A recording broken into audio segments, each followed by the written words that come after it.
But hey, that's just a game theory. Nintendo 64 was a system that most of us can never forget. And for good reason. Why would you want to forget something so awesome? I spent countless hours on each and every game and often played through them several times. I took a lot of pride in completing every element to them, and often felt like they were just an extension of my world. Going outside and playing for me was like taking a stroll through Hyrule Field thinking about what I was going to do today. In a game that was already 100% completed. The sunset is really lovely tonight. Just gonna sit up here and enjoy it in this suspended, lonely pixel world. However, things weren't always as stale as a 200-hour-old Zelda file, because my childhood was always about trying to solve the unknown. Like many other gamers, there were plenty of things within games that we aimed to figure out. And at this time, we didn't exactly have the luxury of looking up everything online to see if it existed or not. People weren't exactly examining lines of code within games to see what secrets they contained. Nor did every kid have access to the internet. Because of that, your imagination often got the best of you as you tried to solve these puzzles yourself. The true beauty of it was that while we were all disconnected in an online sense, we were all united by a common goal, whether we knew other people were chasing after it or not. Oftentimes, the same elements within games that grabbed our attention did the same for every other kid out there, and we all set off on our own personal quests for answers. This video is about 6 of those mysteries we chased after, hoping one day to be the first to discover the truth.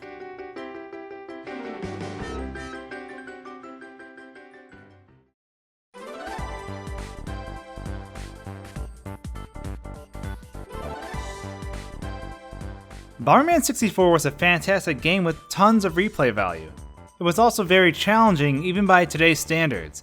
The articulation and precision that was needed for acquiring some of the collectibles in the game were some of the most challenging puzzles on the Nintendo 64. Having to bomb jump across platforms to other areas was a frequent tactic and skill you would have to develop while progressing through the game, to eventually unlock all the game's secrets.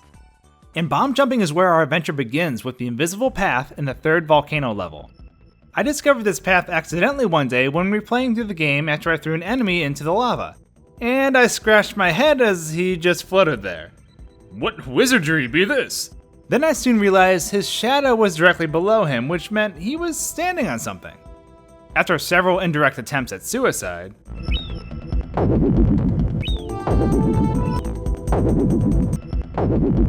I finally landed on the spot, and to my surprise, it was actually an invisible bridge. The bridge ends abruptly towards the top, and if you're not careful, you'll meet a fiery grave. But towards the bottom is something really interesting. It appears to be a cave entrance that was later scrapped from the game. As a kid, I couldn't fathom the idea that people who made the game deleted this area and accidentally left parts of it still accessible. So my head spun with theories. From trying to bomb jump over the door's boundaries to bringing a gold card to the door. Unfortunately, all my efforts were in vain, and I never found out the purpose of the door. The child in me wishes I could reach out to a developer and ask what it was meant for, but the adult in me feels this has already been long forgotten in time. Perhaps we'll never know.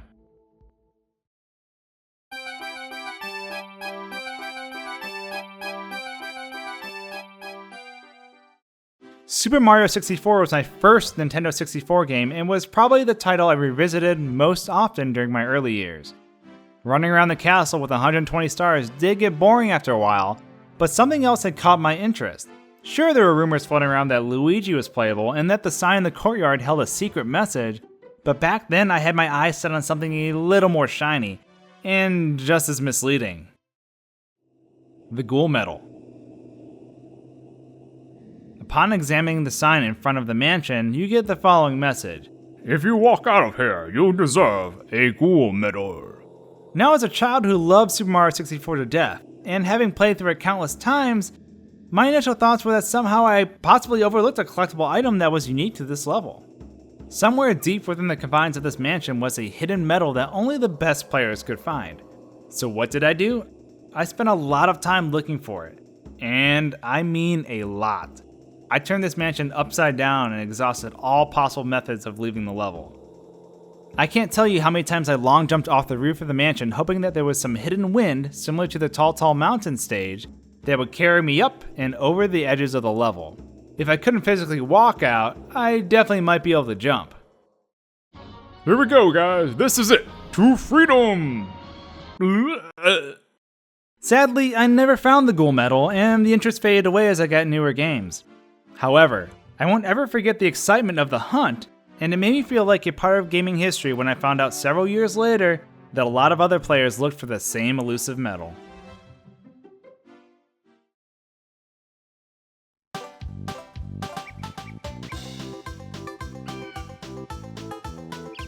Adding to the amazing array of games that the Nintendo 64 featured was an adventure about a bird and a bear.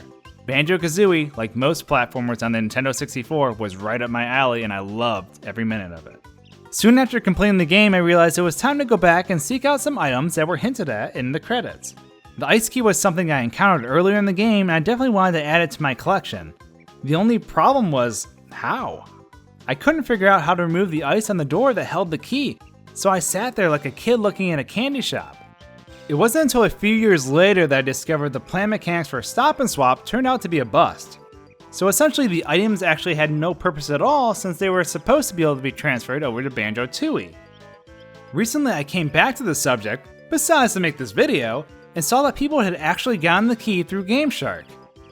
You could also enter the following super short code in the Treasure Trove Cove, one letter at a time. Cheat now, you can see a nice ice key, which you can have for free. 50 characters. Because that's not going to take an eternity or anything.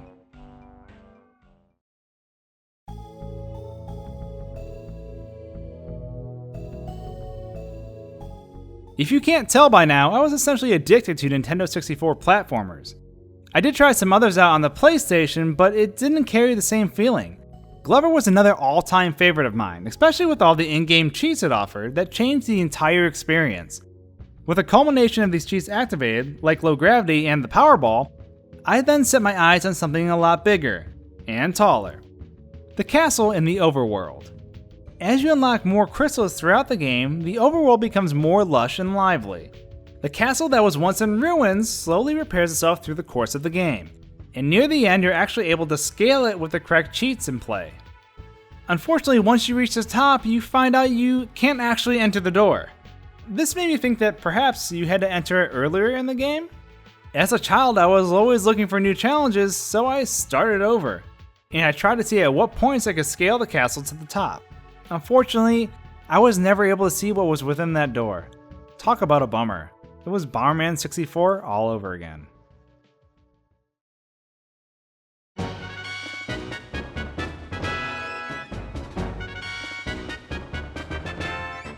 Smash Bros. Brought out the finest in brotherly competition at our household. From pretending we were Pokemon trainers to having cloud-only battles, we invented tons of things to keep the game as fresh as ever. However, it wasn't long until rumors came along that said the magical hand at the end of the game was actually a playable character. So, how did you unlock him? Well, Fox only, Final Destination, no items. I mean classic mode, very hard difficulty, no lives lost. Of course, after many grueling hours, we realized this was nothing more than a hoax, and our dreams of playing as Glover soon subsided. That was until years later when a new rumor came around about unlocking Sonic in Melee, which involved 20 cruel melee kills, but that's an entirely different story. We'd do anything for a new character, after all.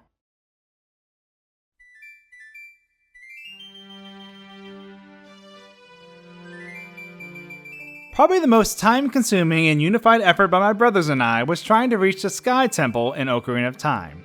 Like I mentioned before, majority of the games we played became our stomping grounds after we finished everything they had to offer. Ocarina of Time was no different.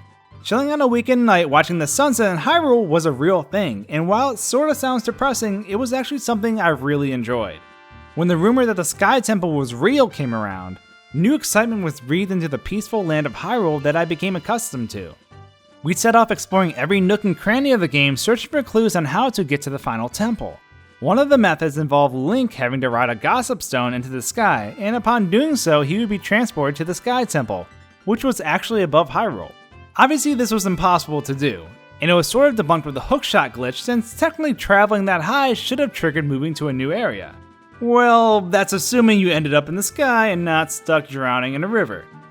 Link, we'll always remember you. Onward to the Temple of Heaven. Before the excitement for the Sky Temple subsided, the Temple of Light became the next biggest thing.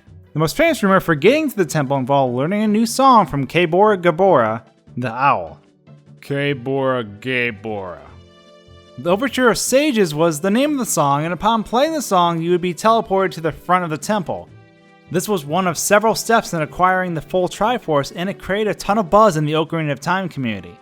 Unfortunately, this too was a hoax, although a well-crafted one at that. Calmness restored to the land of Hyrule, and our days of adventuring came to a close. Although all 6 of these mysteries end up leading to dead ends, I do not regret looking for them at all. Some people may call them a waste of time, but during these moments I thought I was on the brink of discovering something great. As an introverted gamer, I couldn't have asked for a better childhood. Regardless of being empty-handed after our struggles, I had a ton of fun tackling these challenges by myself and with the help of my brothers. How about yourself? Did you attempt to solve any of these mysteries? Or perhaps you have one yourself you'd like to share? Let us know in the comments below. Thanks again for tuning in for a trip down memory lane. If you'd like to join us on our YouTube voyage and check out future videos the moment they are released, then the subscribe button is just what the doctor ordered. Thanks for watching, guys and gals, and until our next video, cheers.